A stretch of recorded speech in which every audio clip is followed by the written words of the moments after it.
Assalamualaikum warahmatullahi wabarakatuh. Kembali lagi dengan saya Rizkina Maryam.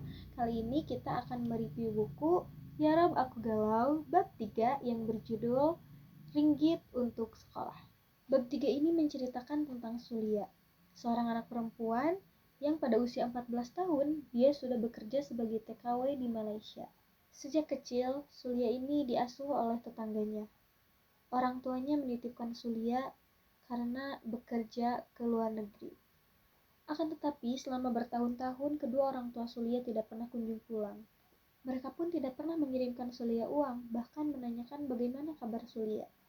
Hal tersebut membuat tetangganya merasa jenuh dan juga pusing karena bingung memikirkan bagaimana cara mereka membesarkan Sulia dengan uang yang seadanya. Karena tetangga yang mengasuh Sulia itu merasa ekonomi mereka itu kurang untuk menghidupi Sulia, sehingga pada saat Sulia usia 14 tahun, mereka memutuskan untuk mengirim Sulia ke Malaysia sebagai tenaga kerja wanita.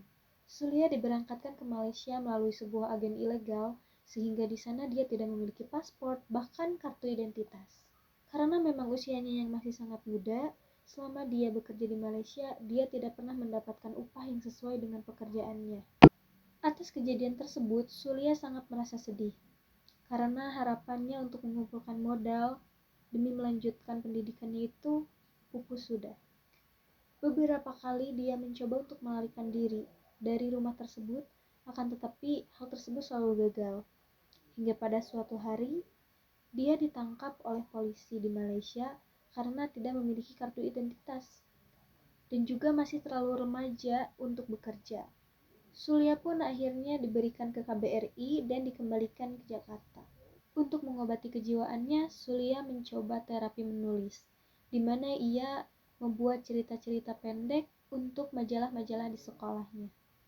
Nah, teman-teman, dari kisah Sulia kita bisa menyimpulkan bahwa Sulia hanya salah satu dari beberapa banyak anak yang ditelantarkan oleh kedua orang tuanya.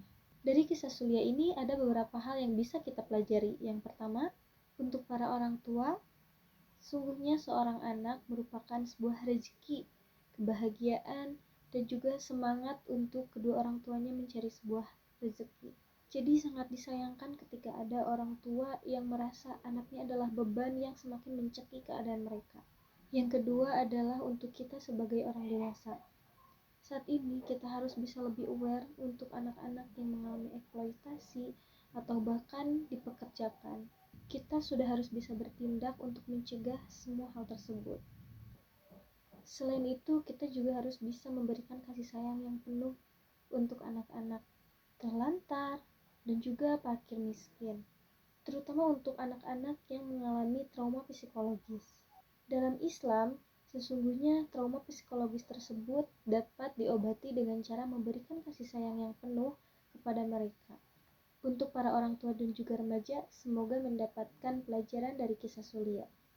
Teman-teman, hidup merupakan sebuah pilihan, dan di antara pilihan-pilihan tersebut, tidak semuanya mendatangkan kebahagiaan dan juga kesenangan untuk kita. Namun, Allah Subhanahu wa Ta'ala selalu mempunyai cara dan juga jalan bagaimana membentuk seseorang menjadi sesuatu ketika mampu melewati hal-hal yang tidak membuat mereka nyaman ataupun bahagia. Sampai berjumpa kembali di bab selanjutnya.